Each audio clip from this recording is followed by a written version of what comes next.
Hello and welcome to Keeping It Young podcast, conversations about marriage, family, and ministry life. I'm Dave. And I'm Bethlie. And we are the Youngs. Thank you for joining us today for a special episode. Well, I'm going to say that we're going to continue in our series, but we are going to have an honorable mention of a very important day called Father's Day. Happy Father's Day to all you daddies out there. Happy Father's Day to you, babe. Yes, ma'am. And I am a blessed dad for sure. And we have 5 young'uns.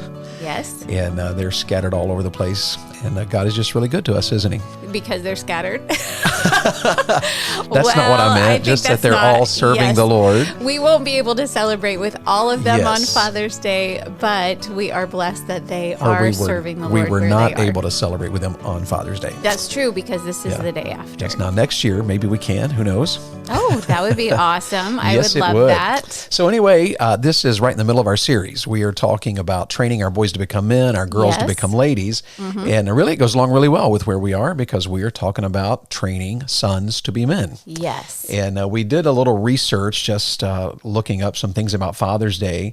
And just to kind of get us started here today, this was from a Fox Business article entitled Father's Day Numbers and Historical Facts and so forth. Right. When was the first Father's Day celebrated in the United States? It was celebrated June 19th, 1910. 1910. But that was not when it was officially established. Right. It was officially established by Richard Nixon, and he signed a proclamation that made it permanent. That was part of, it was in 1972, back when I was 2 years old. Back before that you knew you were going to be the amazing man and father that you are. Come on.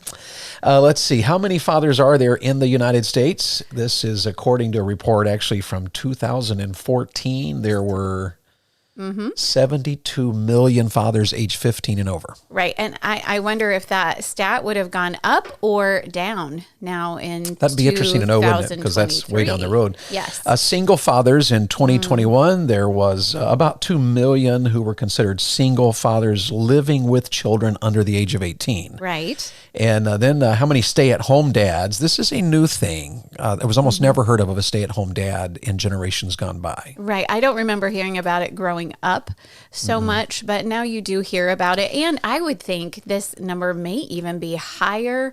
I don't know. Do they consider men who work from home because there's so many? Well, no, a stay-at-home dad is the one who is primarily responsible for raising the children while the wife is primarily responsible for providing for the family. So if if a dad is working from home, he's a dad who works stay-at-home from dad. home is not a stay-at-home dad. Okay.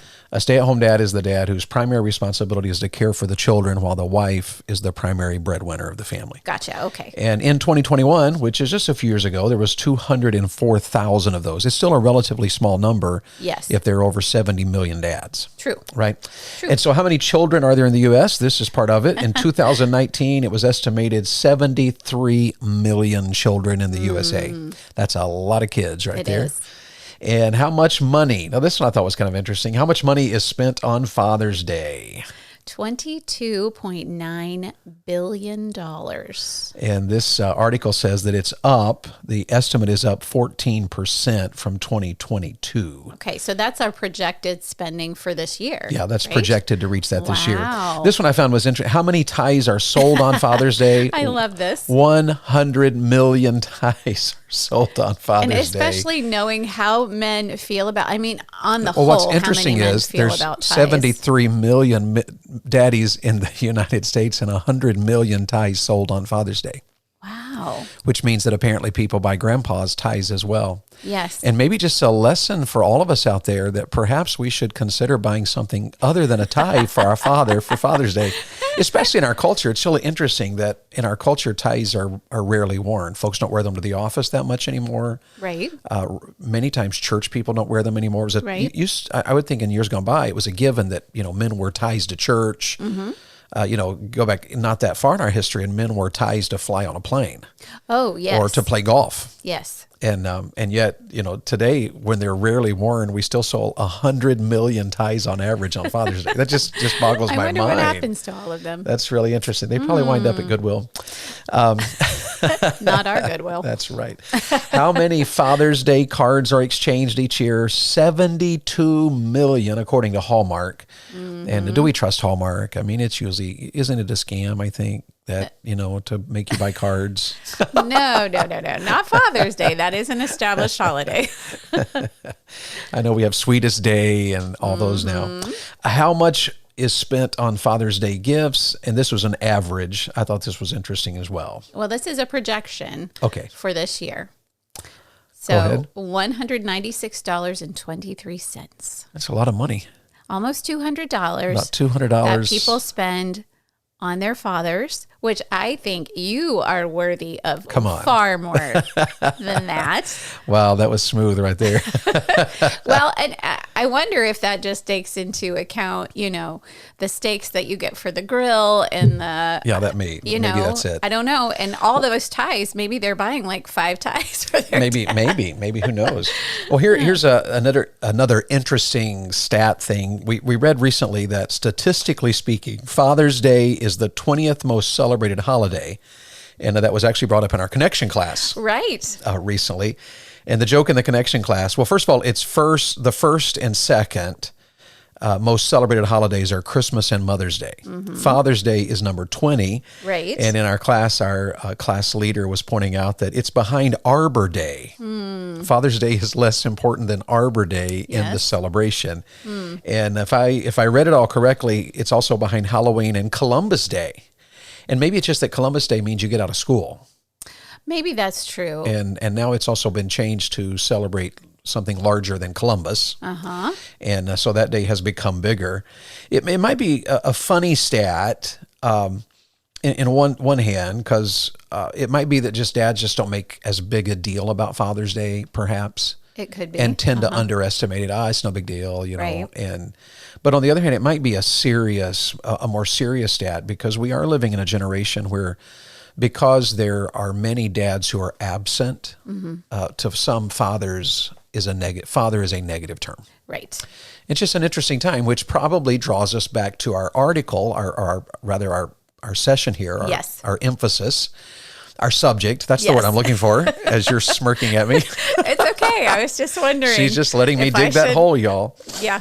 Just let me jump right in there. I don't know. But we're talking about training our boys to become men. Yes. And what we thought was actually going to be, hey, a couple of weeks here, we'll talk a little bit about it. We just garnered a lot of response, a lot of folks talking, a lot of folks asking us questions. And one thing led to another, and more research. And so we are going to at least go maybe 2 or 3 more weeks here before we jump to training our girls to become ladies. Right. And we have, covered a lot of territory. I know a lot of you have listened to the first episodes here as we, laid an introduction and then got specific. And let's kind of jump in here today and kind of tie some things together. Well, I was gonna, if it's okay, I was going to just say that what is more masculine than a godly man?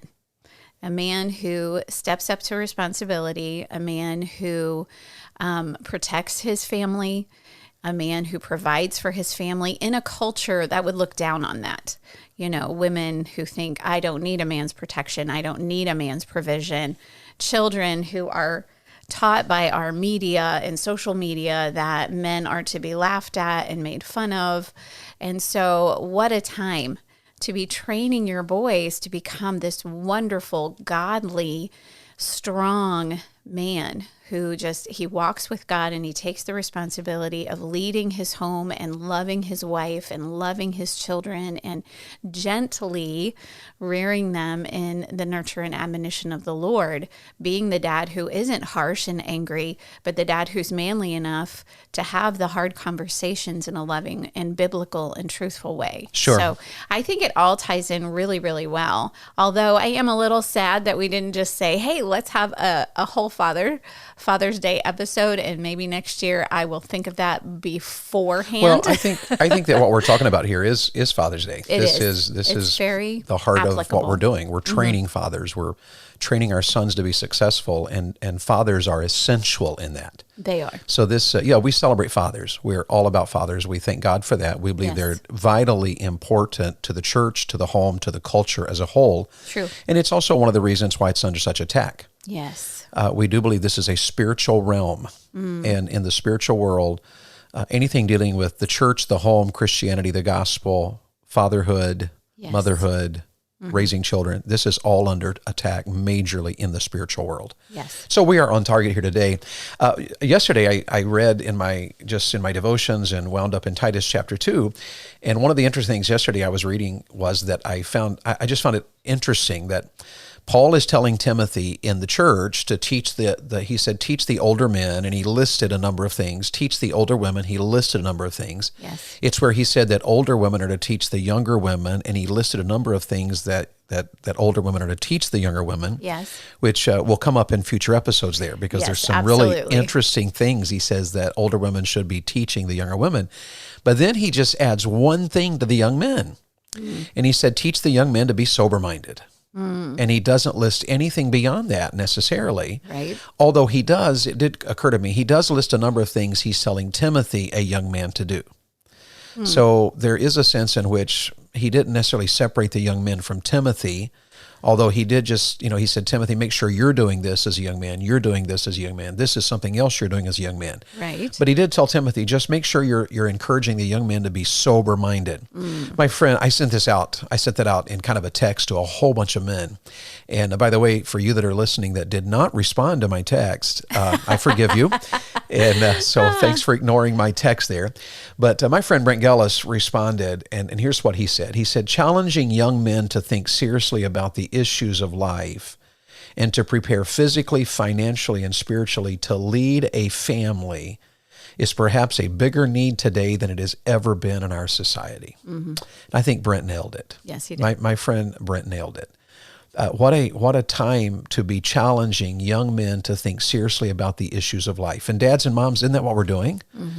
We are trying to say to you in this series of podcasts, we have to train our sons to be men. It will not happen automatically.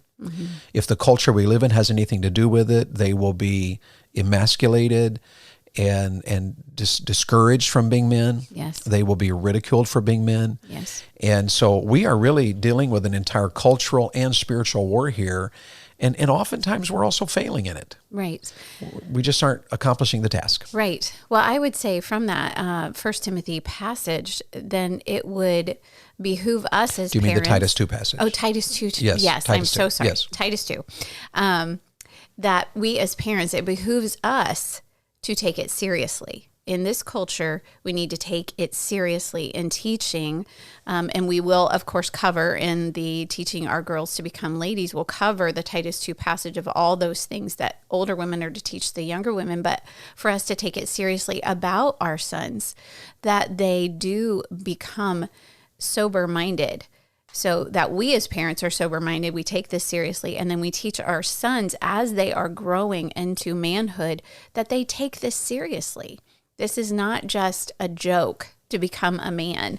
It's not a joke to be the macho guy, and it's not a joke to be the wimpy guy. It is something that we take seriously. Absolutely. And become the godly man. Yes. Well, before we get started in some specifics today, there was just one thing that came up in last week's episode that I said it kind of in just passing that Bethlie drew my attention to. And so I thought maybe we start today with a clarification. Okay. And so remind me exactly what was, caught you off guard there, or maybe what you thought we should clarify more.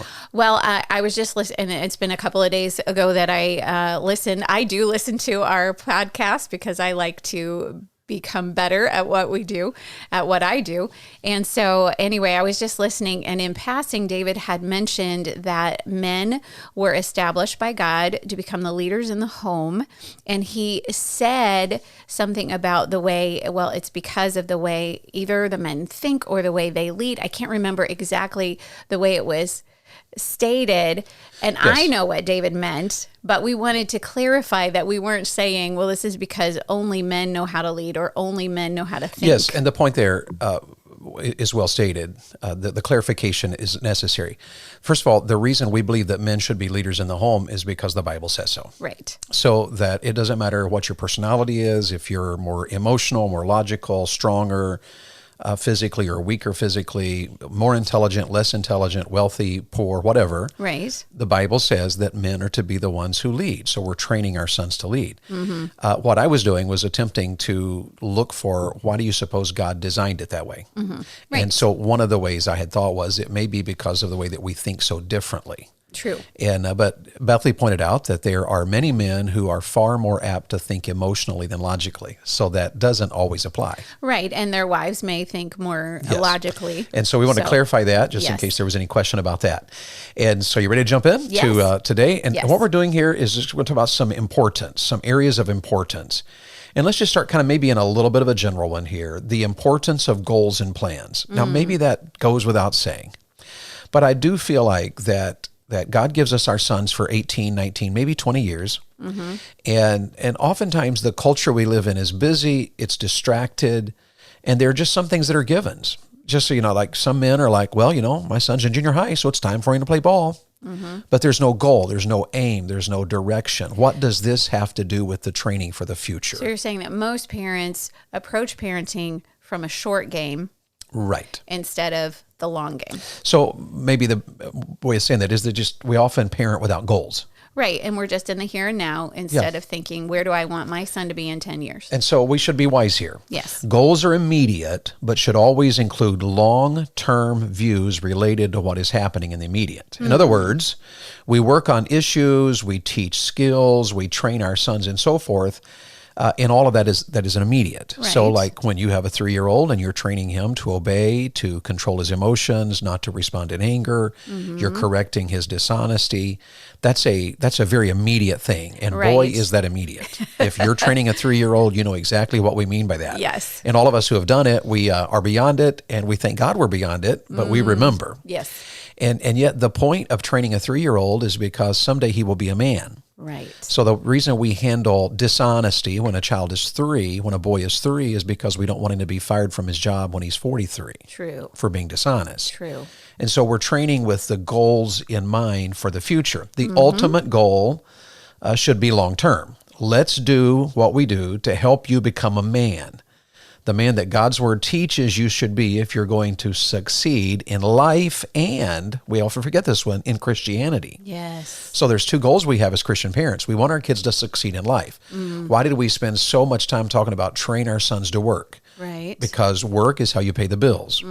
Work, according to the Bible, is even how you take dominion that God gave us over creation. True. And work is also the way we find satisfaction. That's hard on our generation. It is. Because our generation finds satisfaction in playing ball or playing video games. Yes. Or in scrolling Instagram. Yes. But what the Bible teaches is that satisfaction comes in work that is accomplished. Yes, and seeing a job well done. A job is well done, and I accomplished that purpose, and I'm doing my job, and I'm paying my bills, and that brings great satisfaction in life. I suppose my dad is a great illustration of that, because my dad's not a very wealthy man, but my dad found great satisfaction in life in doing diligent work, providing for his family, taking care of us, and just set such a great example of the power of work in a man's life. Right. And he's going towards his 80s very fast and is actually, because of work, quite healthy. Yes.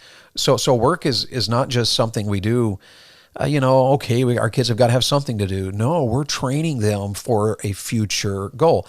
But it's not just success in life. We're wanting success in Christianity. Absolutely. And so we want our kids to have devotions. We want them to serve the Lord in the church.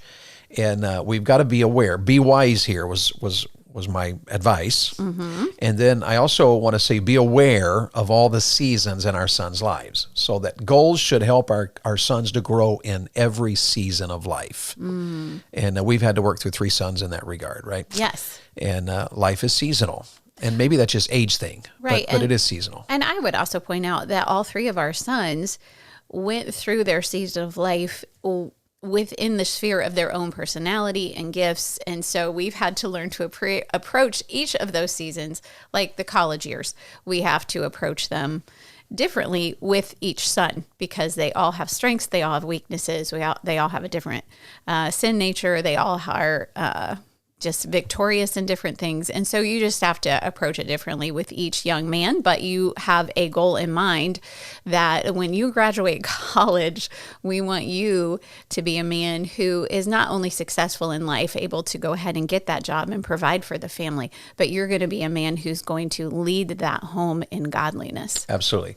And so, the seasons can be like, if you're raising a 1-year-old, in a sense, that's a season because there are things that a 1-year-old are working through that you as a parent have to train them to work through. Right. You go through that season. Then they hit elementary school, and they're, different kids have different strengths, and one son can be very energetic, another one can be quieter. Right.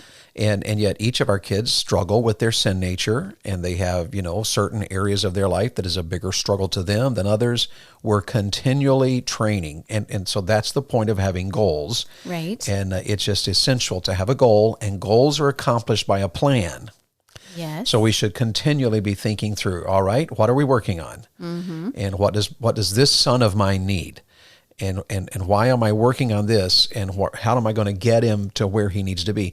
Maybe sports is an area where that shows up, and we'll talk about that a little bit more because it's a good illustration because it's so important in our culture. Right. And so we'll come back to that. We have talked about it in the last episode a little bit too. But I want to clarify, yes. And just as we start coming to an end on this, a few things just so that that's not a misunderstanding because it's so important in our area. All right. So there's another area, and I think we have time to just barely jump into this one, and we'll have to come back to it. Well, I have actually, and I think a caution about the goals and plans that you have for your children. Don't get so caught up in it, in your goal, your passion that, oh my goodness, my 3-year-old needs to be a man of God, that you forget that he's 3. That's valid. Or even that your 16-year-old. I know that when our older kids were just getting into their teen years, there were some things that I expected were just going to happen overnight. It's just, this child's going to mature. And I guess I totally forgot that when I was a teenager, I could, totally be irresponsible too. So I don't know. I don't know if any other parent needs that caution, but remembering, yes, you need goals for your children. You need to have a plan. You always need to be working towards the end game, but you also need to give it time, and you need to have patience with that child. They're not going to all of a sudden overnight wake up this amazing, responsible 18-year-old who gets everything right all the time and remembers everything that you tell them and gets everything done on your to-do list every day, and also has his devotions every day and is leading in the church youth group. That's a wonderful goal to have, but you need to remember they're 18, they're going to mess up. Absolutely. And so just keep that in mind. That's a good idea or a good point there, because goals take time. They do. And so you don't get discouraged in the day by day or frustrated in the day by day as long as you're working towards the future goal. Yes. And so that's a double-sided caution there. Now, on the one hand, there's the danger of just floating along with no goals at all. On the other hand, you can become so goal-oriented that you're frustrated at your child who has not yet gotten to the goal. Absolutely. And God just is so patient. He's our illustration there, isn't he? Just so patient. He takes time with us. He keeps working on us, and he keeps coming back to work on us, and he comes back to work on us, and it's an entire lifetime process. It is. It never ends. If you are walking your Christian life, you know that God is always working on you. So have patience with your children. And it might be good to stop and ask you as parents, what goals do you have for your son? What do you want? And remember, I said there should be 2, and you want him to succeed in life, but you also want him to succeed in Christianity. Yes. Are you doing your job today do you know where you want your child to be so he can succeed in life? And, does he know how to work? Is he learning to take care of finances? Is he learning skills that are essential to winning at life? But also, what are you doing to help him succeed in Christianity? Yes. Are you training him to walk with God, to have integrity, to be a spiritual leader, and to take spiritual steps and so forth? So the goals and plans are absolutely essential. And I just want to, again, go back to the Titus 2, what my friend said, challenging young men to think seriously about the issues of life and to prepare physically, financially, and spiritually to lead a family is perhaps a bigger need today than it has ever been in our society. And I so agree with that. Daddies, you've got to have a goal. You've got to have a plan. Yes. You've got to have an aim. Mom, Yes. come alongside, and the two of you work together to train your sons to be godly men. Don't be Yes. discouraged. Don't get frustrated. It takes time, and yet it can be done. It does. It does take a long time. And also it needs to be a biblical, you need to have that biblical outlook when you're thinking, I need my son, I wouldn't want my son to be a godly man. And this is just another caution. And I think we've mentioned this before when we talk about adult children, but that does not mean that your child is going to grow up and cross every T and dot every I the same way in his Christian walk that you do. So sometimes Christian parents are frustrated that their child is not becoming a cookie cutter of their Christian walk. But what we mean by having goals is, does your child have that close personal relationship with the Lord? Are they allowing the Holy Spirit to work in their life? Yes, and so this is a beginning, kind of our conclusion, the beginning of our conclusion. The beginning of the And conclusion. this is a good place to stop because we've kind of laid out a groundwork. You've got to have a goal. You've got to have a plan. Now, let's come back next time. I hope you'll join us next time because there's a huge issue that seems to be coming up often in our research, Yes. working about the importance of church. And that's what we're going to jump into next time on the podcast. A few things here before we go. Do remember to check out the Church Crew, churchcrew.com, Yes. thechurchcrew.com. And we are so thankful for all of you that have signed up, that have tried it out, that have even purchased it. And we're very thankful for their support of the Keeping It Young podcast. Yes. And just also remember that covenanteyes.com, you can get a free trial there using the promo code DNBYoung. Yes. And you can also go to mypillow.com and use the promo code YOUNG, Young, our last name, Yes. and find many savings there as well. And we are just super thankful for all those who support us, who are affiliates with us, and we appreciate all of you for supporting them and letting them know how much you appreciate them as well. Yes, All right. and we appreciate your support in listening to our podcast and all the different Absolutely. episodes. Well, thank you for joining us today, and please join us next time, and we're going to continue this talk about training our sons to be men. Yes. The Keeping It Young podcast is a Bax 5 Media production.